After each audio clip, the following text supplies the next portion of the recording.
जी। नमस्कार, फिर से एक बार नमस्कार सभी को। मैं दिव्यांजलि वर्मा अयोध्या उत्तर प्रदेश से। और हमारे कार्यक्रम एक मुलाकात एहसासों के साथ कार्यक्रम की जो बहुत दिन से श्रृंखला चल रही थी, उसी श्रृंखला में आज हमारे साथ राजकुमार जायसवाल जी उपस्थित हैं। और मैं बता दूं कि राजकुमार जायसवाल जी अभी युवा साहित्यकार है, लेकिन भारत माता के प्रति, देश के प्रति इनका जो जज्बा है और इनका जो प्रेम है, इनकी जो देशभक्ति है, वो काबिले तारीफ है।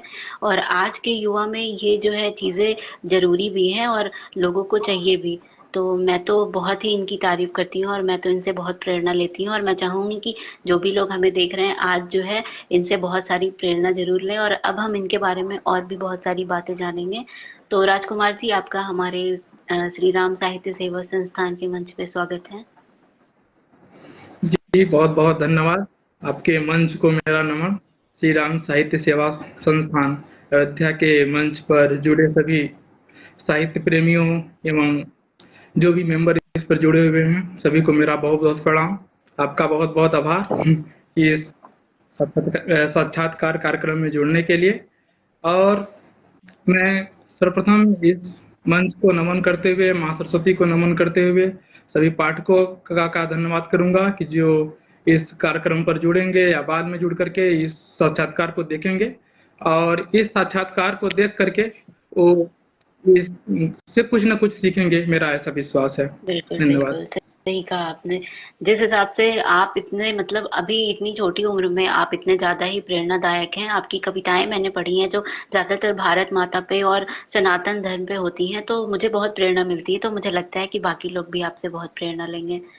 तो जो है, अब हम अपने कार्यक्रम को आगे बढ़ाते हैं। तो सबसे पहले तो अ, राजकुमार जी, आप जो है अपने बारे में हमारे दर्शकों को बताइए। आप मतलब कहाँ से हैं, क्या करते हैं, आपका व्यक्तिगत परिचय। जी, मैं राजकुमार जायसवाल 25 वर्ष का एक युवा साहित्यकार एवं युवा समाज सेवी, मध्य प्रदेश के ऊर्जाधानी क्षेत्र एवं मध्य प्रदेश का सबसे पूर्वी जिला सिंगरौली से हूँ मैं। और मैं अभी एक फार्मासिस्ट के रूप में, समाज सेवक के रूप में और कवि लेखक के रूप में तो कार्य कर ही रहा हूँ, इसीलिए इस मंच पर जुड़ा हुआ हूँ। इसके साथ साथ आहार पोषण सलाहकार के रूप में और योग शिक्षक के रूप में भी मैं कार्य करता हूँ। तो इस तरीके से मेरा एक छोटा सा ये परिचय है। बहुत बड़ा मैं काम तो नहीं किया हूँ विशेष लेकिन ये जो एक छोटा परिचय है, इसी के माध्यम से मैं आगे बढ़ रहा हूँ। बहुत अच्छी बात है जो आप समाज सेवा कर रहे हैं ना। आज के टाइम में समाज सेवा बहुत ज्यादा जरूरी है। देख रहे हैं मानवता जैसे जैसे खत्म होती जा रही है, तो समाज सेवियों का बहुत ज्यादा महत्व बढ़ गया और जरूरत भी बढ़ गई है। और मैं साथ में कहना चाहूंगी कि आप मध्य प्रदेश से हैं, तो बहुत ही अच्छी जगह से हैं। और मेरा एक मतलब पर्सनल अपना एक्सपीरियंस है। मैंने देखा है, मैं जितने भी मंचों पे देखती हूँ, अपने भी मंच पे मैंने देखा है, सबसे ज्यादा जो साहित्यकार है वो मध्य प्रदेश के हैं। मुझे तो लगता है उसमें हर एक घर में, मतलब मध्य प्रदेश के हर एक घर में एक साहित्यकार जरूर ही है। ऐसा मैंने अनुभव किया है। चलिए, ये तो अच्छी बात है कि यदि मध्य प्रदेश से ऐसा मेरे को सुनने को मिलता है तो मुझे गर्व महसूस होता है कि मध्य प्रदेश में ऐसे लोग हैं जो लेखनी से जुड़े हुए वही, मतलब हैं। हिंदी साहित्य को अगर कहीं से सबसे ज्यादा बढ़ावा मिल रहा है उत्तर प्रदेश, अरे भारत में, तो वो मध्य प्रदेश और राजस्थान से, और मध्य प्रदेश तो पहले नंबर पे है। जी, बिल्कुल। हमारे साथ कुछ हमारे दर्शक भी जुड़ने लगे हैं, जैसे नीरज जी हैं और सपना जी हैं। दोनों, आप दोनों का स्वागत है हमारे मंच पे, और भी जो दर्शक जुड़ रहे हैं आप सबका भी स्वागत है। तो अब जो है हम कार्यक्रम को आगे बढ़ाते हुए राजकुमार जी आपसे जानना चाहेंगे कि आप जैसे एक साहित्यकार भी हैं साथ में, तो आपको ये लिखने की प्रेरणा कहाँ से मिली और आपने कब से शुरू किया लिखना। जी, मेरे मुझे लिखने की प्रेरणा, मैं कुछ संस्थाओं से जुड़ा हुआ हूँ। जैसे मैं अखिल विश्व गायत्री परिवार से जुड़ा हुआ हूँ, और उसके जो संस्थापक हैं पंडित श्री राम शर्मा आचार्य जी, वो खुद अपने आप में एक बहुत बड़े लेखक थे। उन्होंने 3200 से भी अधिक पुस्तकें लिखी। मैं तो ऐसा मानता हूँ कि यदि हम लोग उनकी पुस्तकों को यदि पढ़े तो पूरे जीवन भर पढ़ते रह जाएंगे, तब पर भी हो सकता है उतनी पुस्तकें खत्म ना हो पाएंगी, और वो उतनी किताब लिख करके चले गए। तो 19 में सीख लेते हुए पुस्तक लिखने की शुरुआत 2022 में किया। और शुरुआत मेरी ऐसी होती है कि मैं एक छोटी सी कविता लिखा, और छोटी सी कविता लिख करके एक न्यूज़पेपर में दिया। और जैसे ही न्यूज़पेपर में दिया तो न्यूज़पेपर में अगले दिन मैंने देखा तो छप गया। और फिर जैसे ही मैं अपने सोशल मीडिया के माध्यम से लगाया तो सभी की ओर से उसमें बहुत सारा प्यार आने लगा कि आप इतना अच्छा लिखते हैं, जबकि मैं इसके पहले कभी लिखता ही नहीं था, फर्स्ट टाइम ही लिखा था। तो मैं उसको लिख करके फिर जैसे जैसे सब लोगों का रिएक्शन आने लगा तो फिर मैं वहीं से शुरुआत किया और धीरे धीरे लिखने की शुरुआत किया, फिर कुछ पुस्तकें संकलित किया और उसके बाद फिर अपनी सोलो बुक भी लिखा और अभी इसी क्रम में लगातार आगे बढ़ रहा हूँ। हमारी तो बहुत सारी शुभकामनाएं हैं आपको कि आप ऐसे ही साहित्य सेवा करते रहें और बहुत अच्छी अच्छी पुस्तकें लिखते रहें। तो मैं जानना चाह रही थी कि वो आपकी पहली पुस्तक, उसका नाम क्या है जो आपने लिखी पहली पुस्तक? जी, जो मेरी पहली पुस्तक जो संकलित पुस्तक थी वो सफलता की सीढ़ी थी, लेकिन जो मेरी पहली सोलो बुक है हाँ। वो है आदर्श जीवन जीने के लिए 51 आदतें। इस टॉपिक पर मेरी पहली पुस्तक। तो ये आदतें मतलब आपने खुद ही से सोच के लिखी? जी, अरे वाह! मैं स्वयं से लिखा है। ये तो बहुत ही अच्छी बात है। और मैं तो कहूंगी जो भी लोग हमें देख रहे हैं उन्हें, क्योंकि आज के ज़माने में सदाचार और व्यवहार ये सब अच्छी आदतें ज़्यादा ज़रूरी हो गई हैं। तो मुझे लगता है आपकी पुस्तकें बच्चों और युवाओं हर वर्ग के लिए उपयोगी होगी। जी, मैं मोस्टली युवाओं और सनातन पर ज़्यादा काम करता हूँ और देश प्रेम में भरा हुआ है, तो मैं सोचता हूँ कि जो राष्ट्र के लिए अच्छा रहे, जो सनातन के लिए अच्छा रहे, युवाओं के लिए अच्छा रहे और जो भी कार्यक्रम चल रहे हैं, जैसे चुनाव चला है तो चुनाव जागरूकता कार्यक्रम हो, एड्स पर यदि अपन कंट्रोल करना चाहें तो अपन एड्स जागरूकता कार्यक्रम, इस तरीके पर मैं लिखना ज़्यादा पसंद नहीं, करता हूँ। बहुत अच्छा करते हैं। आजकल जो है समाज में इन सब की बहुत ज़रूरत भी है। और जो आपने कहा सनातन, तो जैसा माहौल देख रहे हैं उस हिसाब से ज़रूरी है। अच्छा, मैं एक चीज़ और कहना चाह रही थी आपसे। अभी आचार संहिता लागू है तो हम लोग थोड़ा मतलब धर्म और राजनीति से हट के बात करेंगे तो अच्छा लगेगा, है ना? आप इस पे ध्यान दीजिएगा जी, और मैं भी ध्यान दूँगी। पर बहुत जी, अच्छा बिल्कुल। लगा ये जान के कि आप समाज सेवी हैं, साहित्यकार हैं और समाज के लिए इतना, और भारत माता के लिए और समाज के लिए इतना उत्सुक हैं। अच्छा, अब जो है मैं आपसे जानना चाह रही थी राजकुमार जी कि लिखने के अलावा आपकी और क्या-क्या रुचियाँ हैं, लेखन से अलग?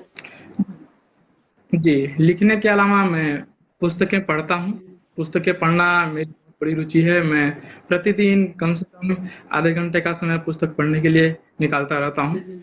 और साथ ही साथ पुस्तक पढ़ने के साथ-साथ मैं नए-नए स्थानों पर घूमना मेरी विशेष रुचि है और दूसरों की सहायता करना मैं अपनी सबसे बड़ी रुचि के रूप में मानता हूँ। बहुत बढ़िया है। वो कहते हैं ना कि भगवान ने इंसान को बनाया है तो उसका पहला गुण है दान करना, दया करना, भगवान की स्तुति करना और एक जो भी आपने कहा लोगों की मदद करना। मुझे लगता है भगवान भी आज जो है ये बात सुन के बहुत खुश हो रहे होंगे कि चलो मैंने एक इंसान बनाया है जो मेरे बताए हुए रास्ते पे चल रहा है। बहुत अच्छी बात है जो आप दूसरों की मदद करते हैं। और घूमना आपने बताया, घूमने से तो कहते हैं ना साहित्यकार या फिर जो लिखते हैं, लिखने वालों को घूमना ज़्यादा पसंद होता है। इससे उनको लिखने के नए-नए आइडियाज़ मिलते रहते हैं। बहुत बढ़िया, बहुत खूब। तो अब मैं आपसे जानना चाह रही थी राजकुमार जी कि एक साहित्यकार जो होता है उसका समाज के प्रति क्या कर्तव्य और क्या ज़िम्मेदारियाँ होती हैं? मैं मानता हूँ कि जो एक साहित्यकार है वो समाज की पूरी दिशा-दशा रहता है। पूरी दिशा-दशा को यदि चेंज करना हो तो एक साहित्यकार ही कर सकता है। क्योंकि हम हर जगह कहीं भी देखेंगे, यदि हम पिछले इतिहास को भी यदि अपन देखें, चाहे आज़ादी में साहित्यकारों का योगदान देखें, चाहे अपने धर्म में संस्कृति से यदि जुड़ना हो, तब पर भी हम साहित्य की भूमिका इसमें बहुत बड़ी मानता हूँ। क्योंकि जब भी हम अपने संस्कृति से जुड़े रहते हैं, यदि अपने साहित्य को यदि हम उठा करके देखते हैं या उसमें हम डुबकी लगाते हैं तो अपनी इस इतिहास संस्कृति को बहुत अच्छे तरीके से जान पाते हैं। तो मैं मानता हूँ कि एक जो साहित्यकार है वो अपने संस्कृति से, अपने इतिहास से जुड़ाव रखवाता है और इसके साथ साथ उसके अनुरूप जीवन जीने की प्रेरणा देता है और समाज में चल रही जो विसंगतियां हैं या अंधविश्वास हैं उन्हें दूर करने में भी एक साहित्यकार का बहुत बड़ा योगदान होता है। बिल्कुल सही कहा आपने। साहित्यकार जो है हर चीज़ में, हम लोग कहते हैं कि कुछ चीज़ों के लिए मतलब मानते भी हैं कि नहीं ये साहित्यकार नहीं है या फिर साहित्यकार कुछ नहीं कर सकता है, और कुछ लोग होते हैं वो साहित्यकार से अपने मर्ज़ी से भी लिखवाते हैं। पर आपकी बातें सही है, साहित्यकार ही हर जगह अपना योगदान देता है। मैं लोग आपसे बोलते हैं कि साहित्य तो समाज का दर्पण है। सही कहा आपने। और मैं आपसे जी ये जानना चाह रही थी कि जैसे आजकल जो साहित्यकार होते हैं वो दूसरों के दबाव में लिखते हैं या फिर कुछ ऐसा लिखते हैं जो उनसे लिखवाया जाता है, मतलब कि जो समाज विरोधी होता है। तो आपके हिसाब से ये कहाँ तक सही और कहाँ तक गलत है, और इसका समाज मुझे पे लग क्या प्रभाव पड़ सकता है? मुझे लगता है कि जो एक साहित्यकार है उसे दूसरों के अनुरूप नहीं, जो सत्य है, जो सनातन है, जो सत्य है, उस चीज पर उसे टिकना चाहिए। और जो एक्चुअल चीज है, जो समाज की वास्तविक चीजें हैं, उन पर उनको फोकस करना चाहिए, किसी के दबाव में नहीं आना चाहिए। क्योंकि यदि एक साहित्यकार यदि इस चीज में दबाव में आ गया या दूसरों के कहने पर लिख रहा है, तो फिर हम सोच सकते हैं या कह सकते हैं कि जो हमारी संस्कृति या इतिहास है, उस पर थोड़ी थोड़ी थोड़ा क्या, मैं बहुत मानता हूँ कि गलत प्रभाव पड़ेगा। इसलिए मैं इस चीज को सही नहीं मानता कि दूसरों के दबाव में आकर के लिखना। यदि एक साहित्यकार है तो उसे, बल्कि यदि उसे लिखना है तो बल्कि नई नई पुस्तकें, उस क्षेत्र की अच्छी अच्छी पुस्तकें पढ़ें, उसमें स्पेशलाइजेशन पा करके वो और अच्छा लिखें और बेहतर करें, लेकिन दूसरों के दबाव में ना करें, ऐसा मैं मानता हूँ। सही कहा आपने। अभी जैसे आप कह रहे थे ना कि साहित्यकार को समाज का दर्पण होता है, साहित्य समाज का दर्पण होता है, तो उसी के अनुरूप अगर वो लिखेगा तो सही है, नहीं तो फिर कभी कभी ऐसा भी होता है ना कि कुछ चीजें नहीं होती हैं पर जब वो लिखी जाती हैं और लोग उसे पढ़ते हैं तो उस तरह फिर कन्वर्ट होने लगता है सब कुछ। बिल्कुल बिल्कुल। बहुत बढ़िया, आपका अनुभव काफी अच्छा है। अब मैं सोच रही थी कि आपकी एक कोई अच्छी सी रचना सुन लेते हैं, फिर कार्यक्रम को आगे बढ़ाएंगे। जी बिल्कुल।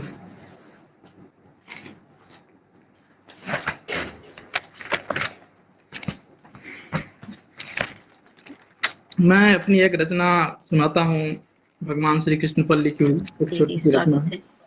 है। जी।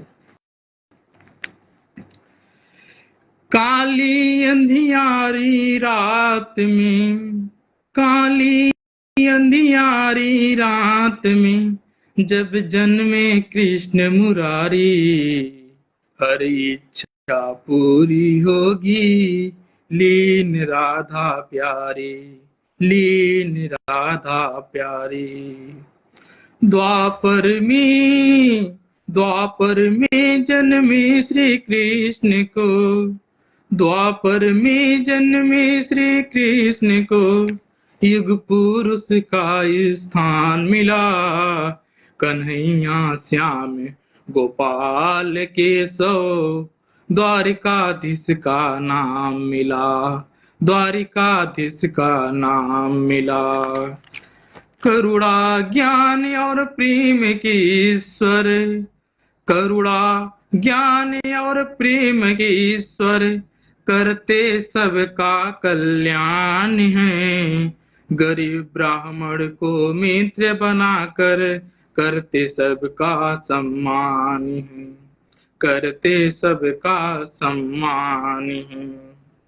नैतिकता का पाठ पढ़ाकर, नैतिकता का पाठ पढ़ाकर, अच्छे बुरे के बीच में, अर्जुन के बनते सारथी, कुरुक्षेत्र के युद्ध में, कुरुक्षेत्र के युद्ध में।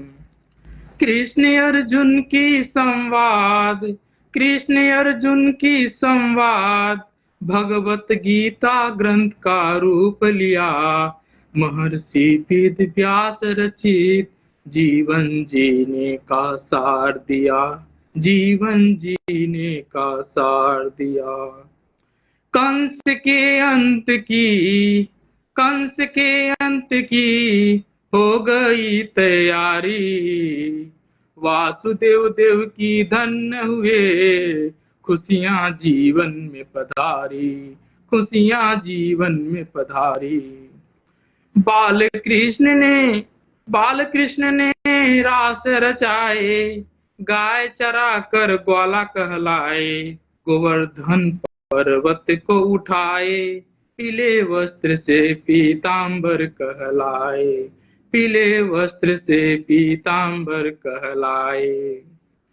श्री कृष्ण नहीं है नारा, श्री कृष्ण नहीं है नारा, बस विश्वास है, भौतिकता की नहीं, प्रेम की प्यास है, प्रेम की प्यास है।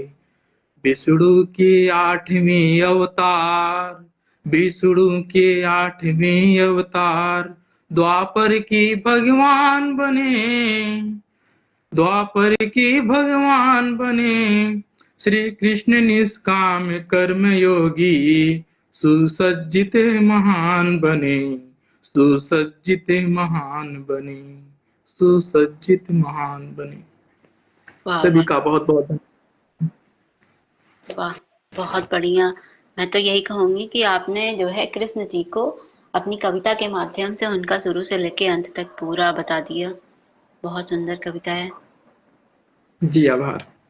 अब जो है कार्यक्रम को आगे बढ़ाते हुए मैं राजकुमार जी आपसे जानना चाह रही थी कि जैसे कहते हैं कि जो हमारा साहित्य है, हिंदी साहित्य, ये संस्कार और संस्कृति को भी हस्तांतरित करने में अपना पूरा योगदान देता है।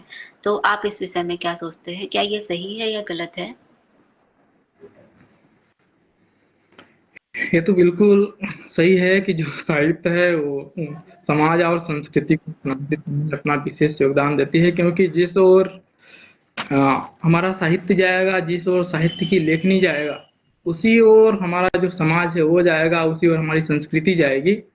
तो एक साहित्यकार जो लिख रहा है वो संस्कृति पर, साहित्य पर, और मैं तो बोलता हूँ संस्कृति और समाज के अलावा भी जो भी अन्य प्रभाव हैं उन पर भी इसका मुख्य रूप से प्रभाव पड़ता ही है।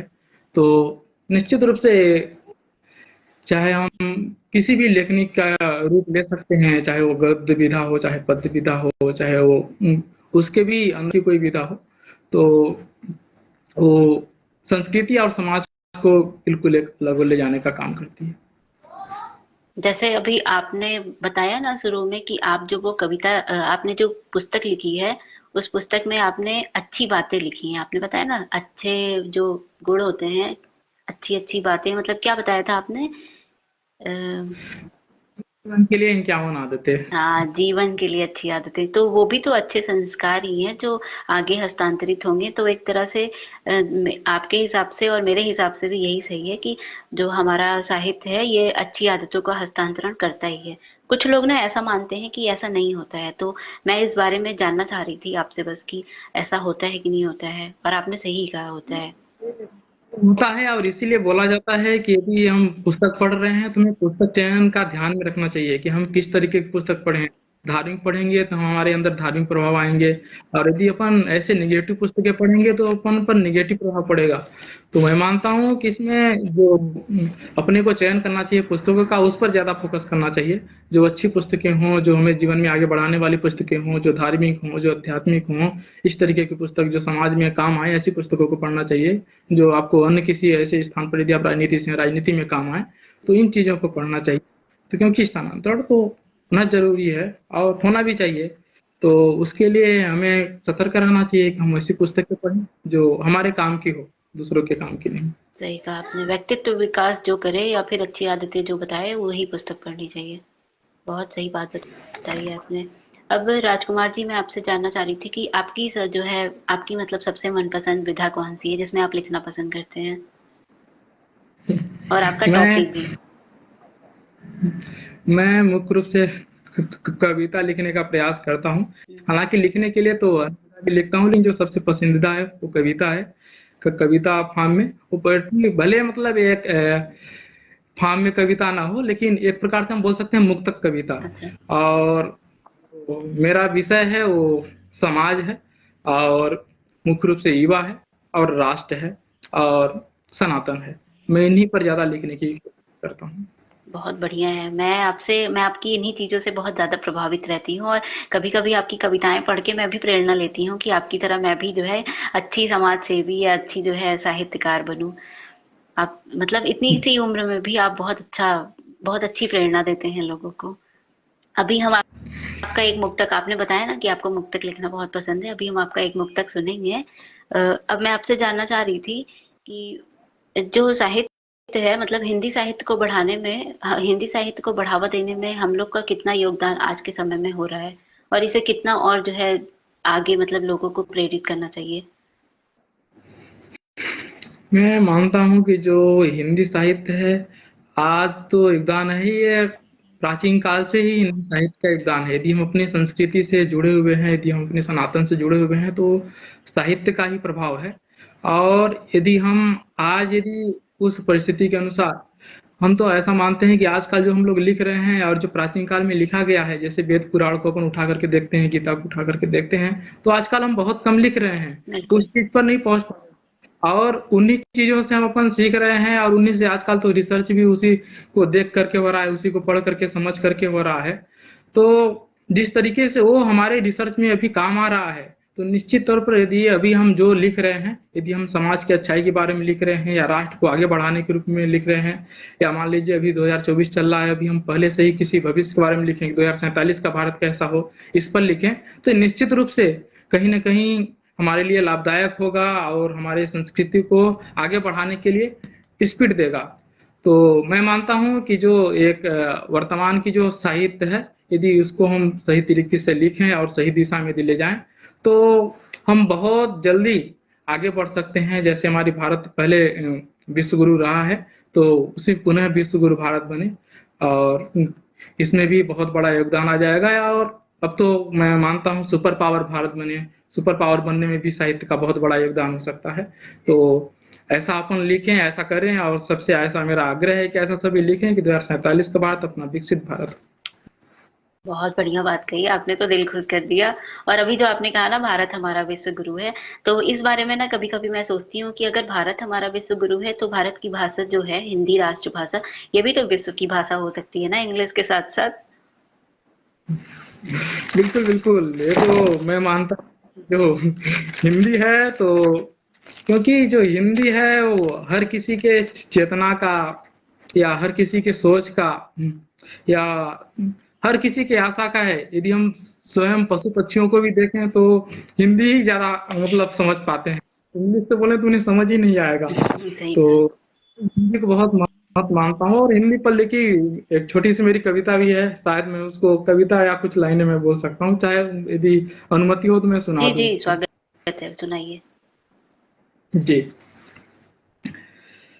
जन जन की आशा है हिंदी, भारत राष्ट्र की भाषा है हिंदी, पुष्प की अभिलाषा है हिंदी, जीवन की परिभाषा है हिंदी, साहित्य की असीम सागर है हिंदी, पशु पक्षियों का संसार है हिंदी, बच्चों का संस्कार है हिंदी, राष्ट्र एकता का आधार है हिंदी, खोए हुए की पहचान है हिंदी, राष्ट्र का सम्मान है हिंदी, सपनों का बसा महल है हिंदी, लोगों का चहल पहल है हिंदी, जन जन का तर्क है हिंदी, धरती पर स्वर्ग है हिंदी, चेतना का विस्तार है हिंदी, देश का बदलाव है हिंदी, संस्कृति की सतत अभ्यास है हिंदी, भविष्य पीढ़ी का विश्वास है हिंदी, काव्य कला का ज्ञान है हिंदी, कवियों का उर्गान है हिंदी, आत्मचिंतन का आधार है हिंदी, संवेदनाओं का उद्गार है हिंदी, यादों का भंडार है हिंदी, जीवन का सार है हिंदी,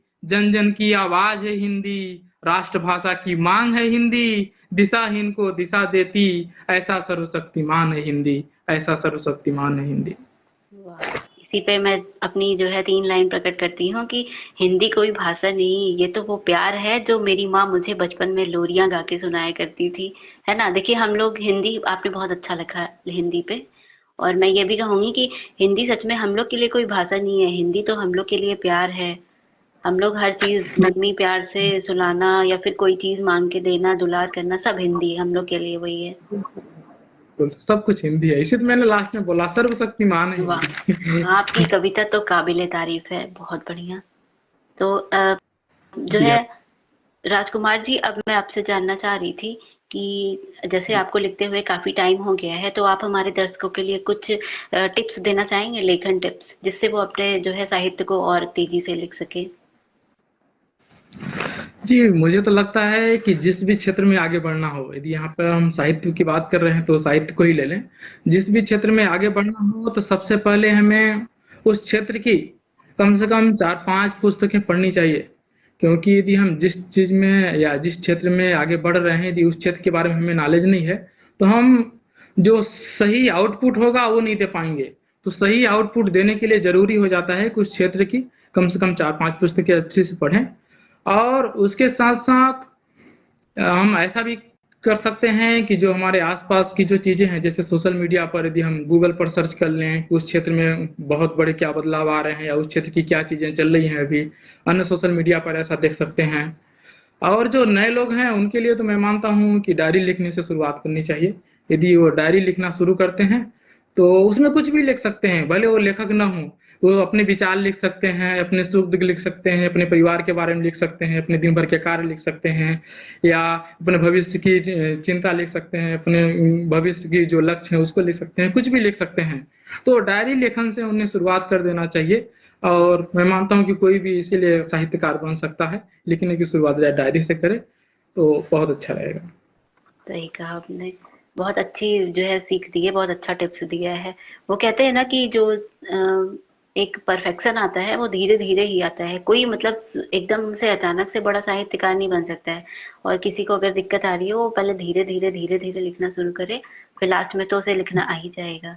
बहुत बढ़िया बात जी, बताई। बिल्कुल। राजकुमार जी, मैं सोच रही थी कि अगर आप अपनी कोई प्रेरणादायक संस्मरण हम लोग से साझा करते, कोई ऐसा संस्मरण, कोई ऐसी बात जो बहुत प्रेरणा देती हो, आपको भी जिंदगी में सीख देती हो और उससे दूसरों को भी सीख मिले, ऐसा कुछ हो तो साझा कीजिए। जी, मैं ऐसी यादें तो बहुत हैं, लेकिन मैं ऐसे संस्मरण में एक बार की बात है, कोरोना का समय चल रहा था और कोरोना के समय में आप देख रहे थे हर चीज़ें बंद थीं, रेलगाड़ी बंद, बसें बंद, हर चीज़ें बंद थी और हम घर पर ही रह रहे थे और घर रहते-रहते ऐसा उस समय का समय था कि मैं लॉकडाउन के समय घर से बाहर मध्य प्रदेश के ही जबलपुर शहर में रह रहा था और उस टाइम पर आते समय मैंने ऐसा देखा कि मुझे घर जाने में बहुत दिक्कतें हो रही थी क्योंकि उस समय बस तो चल नहीं रही थी, कोई अन्य चीज़ें भी नहीं चल रही थी। लेकिन जो ज़रूरी चीज़ें थी, ज़रूरी गाड़ियाँ जैसे हो गई, वो चलती थी। तो एक मेडिकल की गाड़ी थी, तो मैं उसी के माध्यम से घर पे आ रहा था। लेकिन फिर उसके द्वारा मेरे को बीच में ही छोड़ दिया गया और मुझे जानकारी भी नहीं जब मैं सुबह उठा, जहाँ पे छोड़ा गया था मैं वहाँ पे सुबह उठ कर के देखा तो मैं उस जगह पर था और उस टाइम पर ऐसा था मेरा मोबाइल बचा हुआ था और सामान भी बचा हुआ था लेकिन किस उद्देश्य से वहाँ पे छोड़ा गया था मुझे आज भी पता नहीं है उसके बारे में।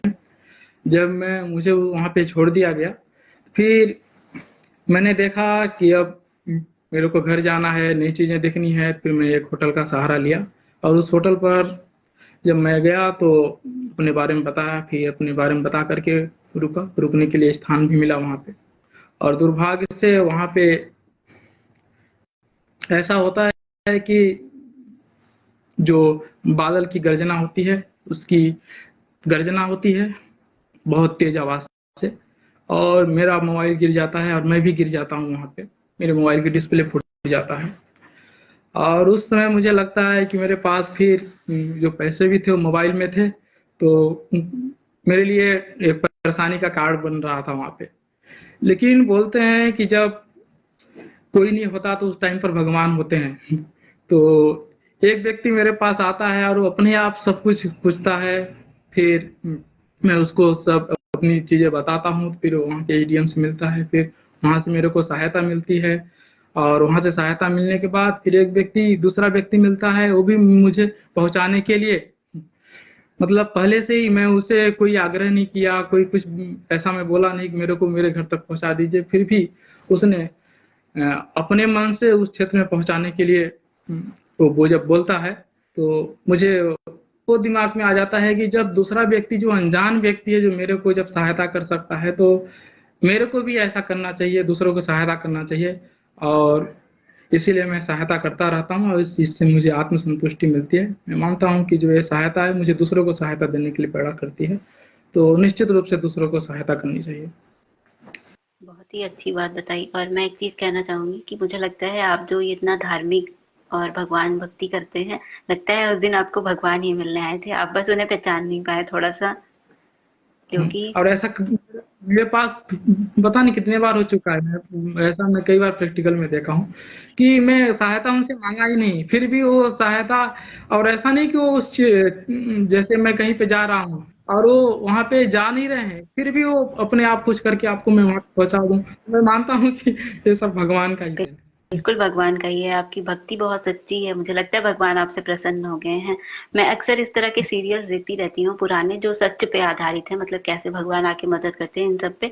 तो उन तथ्यों से आपकी बातें एकदम मैच करती है। मुझे लगता है जो लोग कहते हैं कि कलयुग में भगवान नहीं होते, आते नहीं, उन्हें देखना चाहिए कि अगर सच्चे मन से बुलाओ, अब जैसे आप ही ने इतनी सच्ची मन से भक्ति की तो भगवान आए, तो हर किसी के लिए आ सकते हैं। और बहुत बिल्कुल। अच्छी बात है, जैसे लोग आपकी मदद कर रहे हैं बिना स्वार्थ के, आप भी दूसरों की मदद करिए बिना स्वार्थ के, बहुत अच्छी बात है। बिल्कुल। चलिए अब कार्यक्रम को आगे बढ़ाते हुए मैं सोच रही थी कि आपका मुक्तक सुन लेते हैं, जो आप बता रहे थे आपका फेवरेट है। एक मुक्तक सुन लेते हैं। जी।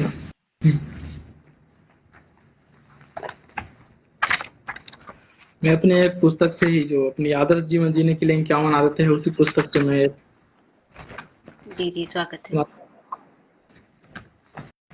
शीर्षक है, खुद उठने के चक्कर में दूसरों को मसलते क्यों हो। किस बात से तुम डरे हुए हो, जीवन में रोकर खड़े हुए हो, क्या पाया और क्या खोया, हिसाब क्यों तुम किए पड़े हो।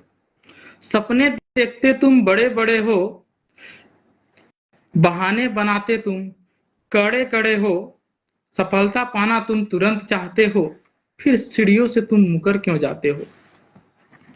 अटक अटक कर तुम भटकते क्यों हो, दिशाहीन राह पर तुम चलते क्यों हो, नेक काम करने से तुम डरते क्यों हो, खुद उठने के चक्कर में दूसरों को मसलते क्यों हो। सही काम में जिद से डरते क्यों हो, स्वयं के ही विचार में तुम मरते क्यों हो, परिवार से तुम परिवार से तुम कटते क्यों हो, समाज से तुम बिखरते क्यों हो, रुक रुक कर तुम चलते क्यों हो, संस्कारों को तुम कुचलते क्यों हो, सही गलत को सोचे बिना कुमार्ग पर तुम चलते क्यों हो। जीवन में मधुर संबंध जोड़कर इसे तुम तोड़ते क्यों हो, जीवन में मधुर संबंध जोड़कर इसे तुम तोड़ते क्यों हो।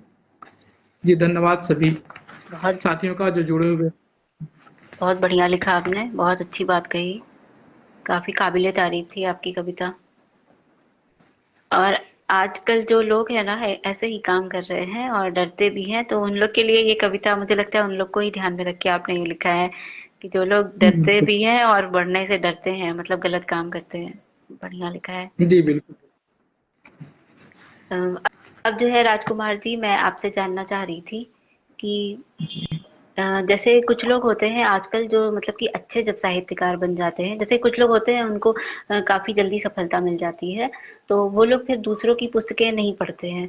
तो ऐसे साहित्यकारों के लिए आप क्या कहना चाहेंगे कि मतलब अच्छा साहित्यकार बनने के बाद दूसरों की पुस्तकें पढ़ना कितना जरूरी है और कितना नहीं है?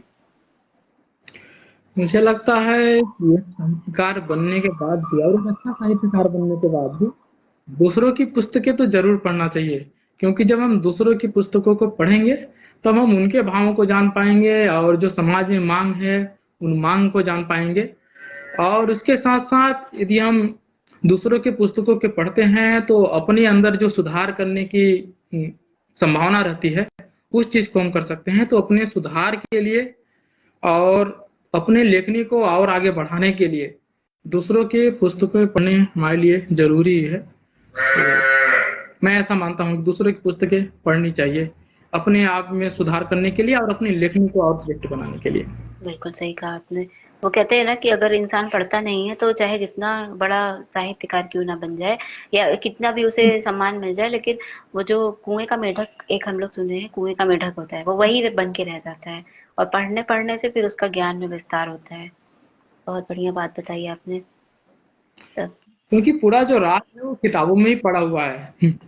यदि हम किताबों को पढ़ेंगे नहीं तो उस चीज को समझ नहीं पाएंगे। यदि हमें किसी क्षेत्र में आगे बढ़ना है, या कोई रिसर्च की बात अच्छी जानना है, या किसी को मार्गदर्शन देना है, या स्वयं को यदि मार्गदर्शन लेना है, किसी को सलाह देना है, सब चीजें के लिए सब पुस्तक से ही संभव है। यदि हम पुस्तक नहीं पढ़ेंगे तो कुछ भी संभव नहीं हो पाएगा।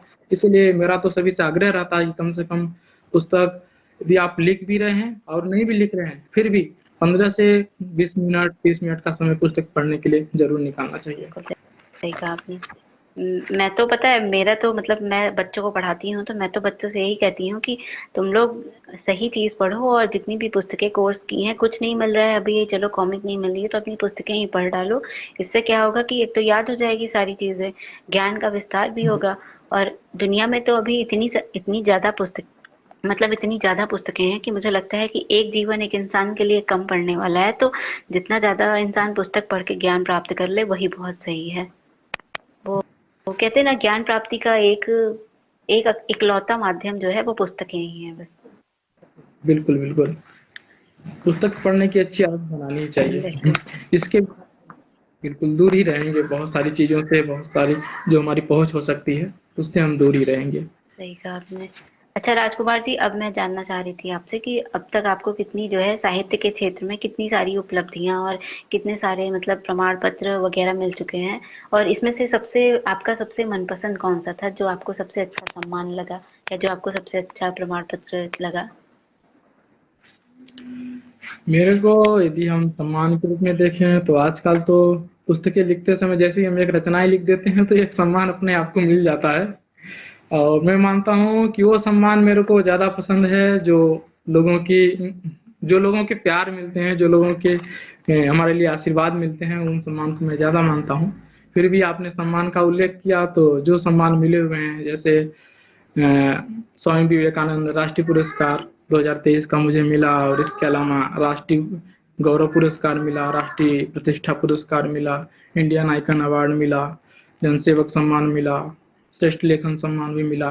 इस तरीके से बहुत सारे सम्मान हैं और लेखनी के क्षेत्र में मेरे को लगता है 2000 से भी अधिक सम्मान अभी तक प्राप्त कर चुका हूँ।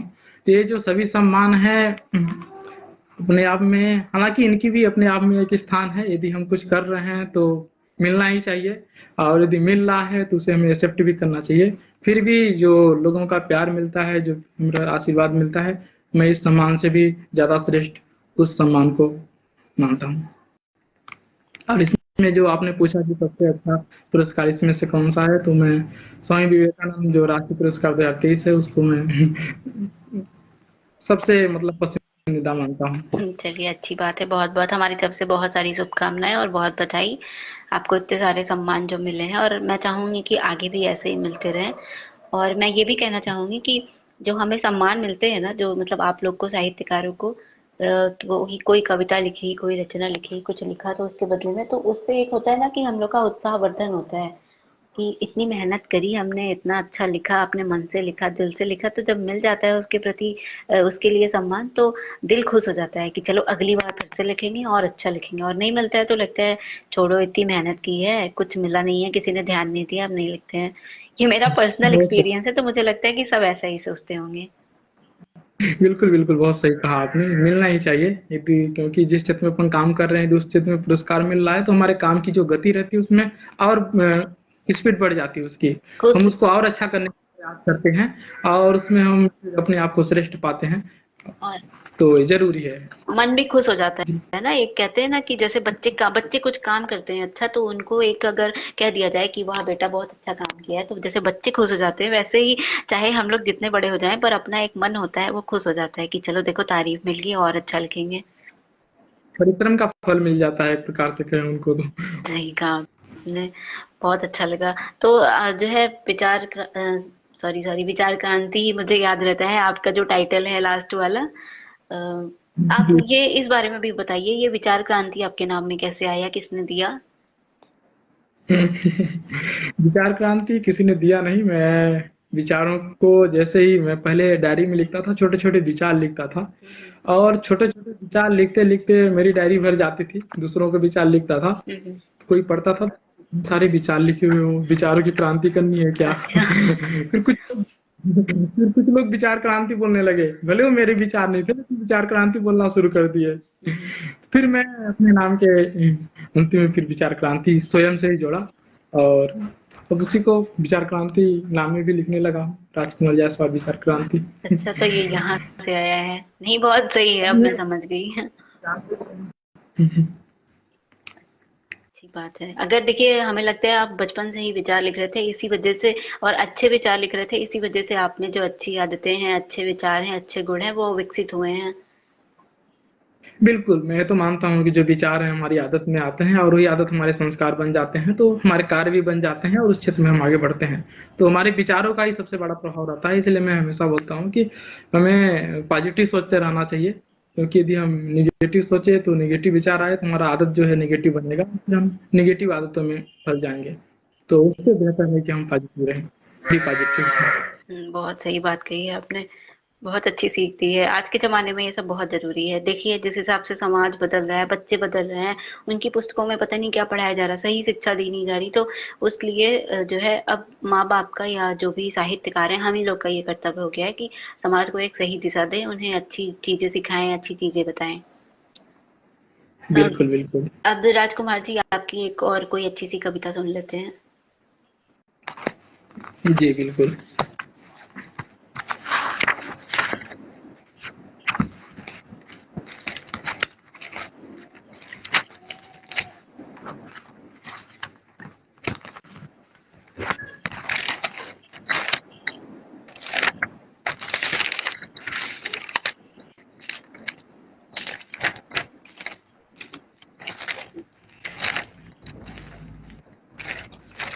अगली कविता मैं अपने जो पुस्तक है उसी से सुनाता हूँ। जी, जी, स्वागत है।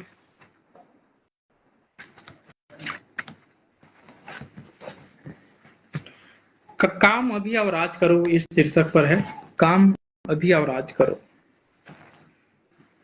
समय समय चिल्लाते हो, समय समय चिल्लाते हो, काम भविष्य पर छोड़ जाते हो, जो अभी समय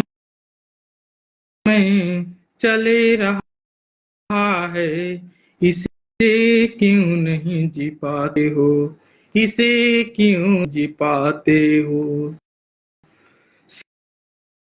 समय अटल अविराम है, समय अटल अविराम है, इसे मत बर्बाद हो, अगर जिए कुछ करना, काम अभी और आज करो, अगर जीवन तो काम अभी और आज करो। समय प्रबंधन सीख लो, समय प्रबंधन सीख लिया जो, समय विज्ञान को समझो, कल कहना छोड़ दिया जो, कहना छोड़ दिया जो, कुछ जीवन में पा लिया, जीवन में पा लिया वो संभल पाएंगे जो, समय रहते बदल पाएंगे जो, अपने जाएंगे वो, अपने आप कुचल जाएंगे वो। समय की कीमत को अब पहचानना होगा, समय की कीमत को अब पहचुका, समय बड़ा अनमोल है, ये जानना होगा, समय बड़ा अनमोल है, यह जानना होगा। समय की राज को जो जान लिया, समय की राज को जो जान लिया, बड़े भाग मानुष तन पावा को पहचान लिया, बड़े भाग मानुष तन पावा को पहचान लिया। समय के इस चक्र को, समय के इस चक्र को आप सभी आभास करो, काम काम कल नहीं अभी और आज करो, काम कल नहीं अभी और आज करो। जी धन्यवाद सभी का। बहुत बढ़िया लिखा। मैं तो इस पे कहना चाहूंगी कि समय किसी के लिए कभी नहीं रुकता है, और एक बार जो बीत गया समय वो कभी आता भी नहीं है। बहुत अच्छा लिखा आपने भी समय पे। समय का ही तो सारा खेल है और समय का ही सारा महत्व है। जिसने एक बार समय को पहचान लिया, समझ लीजिए जीवन में अपने हर चीज पे उसका जो प्रभाव, अरे हर चीज पे उसकी पकड़ और हर सफलता उसने भी पा ली है। बिल्कुल बिल्कुल। और अगर कल के चक्कर पे रहता है तो फिर समय तो चलता ही चला जा रहा है, वो कहाँ किसी के लिए रुकने वाला है।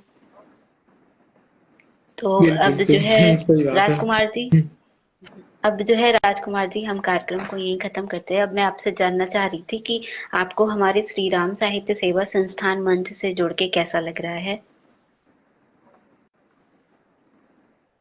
मैं बहुत अपने आप को आनंदित महसूस कर रहा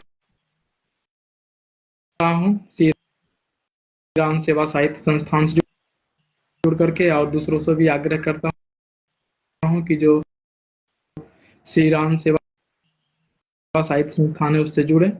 और ये मंच तो बहुत ही काबिले तारीफ है, क्योंकि उन साहित्यकारों को जो, जो आप कोई कार्यक्रम अटेंड नहीं कर पा रहे हैं, या आपके द्वारा जो कोई प्रतियोगिताएं चलती हैं, वो यदि आप ऑफलाइन अटेंड नहीं कर पा रहे हैं, तो उसको ऑनलाइन माध्यम से वो उससे जुड़ करके, इस मंच से जुड़ अपने आप को श्रेष्ठ बनाने की दिशा आगे बढ़ रहे हैं। तो मैं मानता हूँ कि राम साहित्य सेवा संस्थान की जो कार्य हैं, जो प्रतियोगिताएं हैं, वो काबिले तारीफ हैं। मतलब दिल से जितना तारीफ करना उतना हम कर सकते हैं। शब्द नहीं बहुत बहुत है मेरे पास कि मैं तारीफ करूं, क्योंकि सभी के लिए जरूरी है। मैं तो ऐसा देख रहा हूँ कि जो एक महिला हो चाहे ऐसा पुरुष हो, जो अ, अपना लेखन के शुरुआती दौर में हो, वो भी इस मंच से जुड़ करके अपने आप को श्रेष्ठ बना सकता है। जो कि पहले जब तक ये ऑनलाइन माध्यम संभव नहीं था, तो ये सब चीजें बहुत लोग सोचते थे कि मैं इस क्षेत्र में आगे बढ़ूंगा, लेकिन वो उनको भी मैं भी सुधार करता हूँ। तो अपने आप को सुधारने बहुत अच्छा मंच है। बहुत नमन करता हूँ, और आपको भी बहुत बहुत प्रणाम, बहुत बहुत नमन है कि आपने ऐसा मंच बनाया जो लोगों को राह दिखाए। बहुत बहुत शुक्रिया राजकुमार जी, और आपको भी सादर नमन। आपने जो इतनी तारीफें की, आप लोग की वजह से ही ये मंच चल रहा है और दिनों रात, दिन दुगनी रात चौगनी प्रगति कर रहा। और मैं तो चाहती हूँ कि जैसे जैसे जैसे आप हमारे साथ जुड़ के अपनी प्रगति करेंगे, उसी के साथ साथ हमारा मंच भी आगे बढ़ेगा, है ना? क्योंकि बिना साहित्यकारों के साहित्यिक मंच का कोई महत्व ही नहीं है, कोई उसे जानेगा ही नहीं। तो ये मंच बस आप लोग साहित्यकारों के आशीर्वाद से और उनके सहयोग से ही चल रहा है।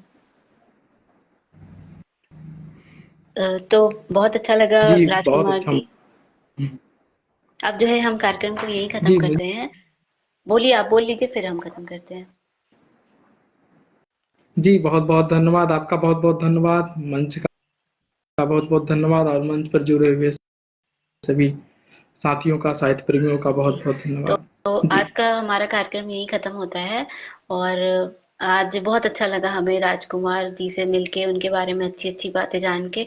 और जैसा कि मैंने बताया था कि वो बहुत ही समाज सेवी और प्रेरणादायक हैं, तो मुझे लगता है जो लोग सुन रहे होंगे उन्हें भी आज इनसे बहुत कुछ सीखने और प्रेरणा लेने को मिला होगा।